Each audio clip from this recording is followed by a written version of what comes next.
Práve vyrážame zo štvrte Bory za ďalším netradičným zážitkom. Čaká nás neobyčajný splav blízko domu, ktorý nás povedie až k Lanfranconi. Naša cesta začína pri rieke Morava pod cyklomostom Slobody, ku ktorému nás privezie autobus číslo 20 alebo 21.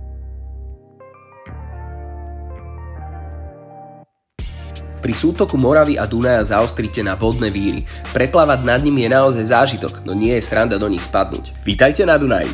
Hneď na začiatku lesa za Devínom zachádzame do neviditeľnej odbočky do Devínskeho ramena. Tu som ešte nikdy nestretol ani živú dušu a to tomu dodáva svoje čaro.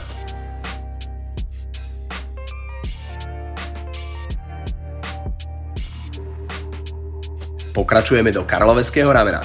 Hneď pri jeho vstupe vzniká počas nízkej hladiny Secret Beach, ktorá je asi jedinou v Bratislave s pieskom aj pod hladinou.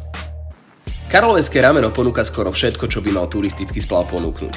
Rôzne skryté vodné odbočky, nedotknutú prírodu, pereje, mini vlnku, na ktorej sa dá aj surfovať, lesné zvieratá, pláže a nakoniec pohodlné vylodenie pri bufete pod Lanfranconi.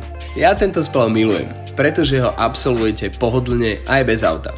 Dávajte si prosím ale pozor a noste vesty. Vidíme sa pri ďalšom netradičnom zážitku zo štvrte Bory.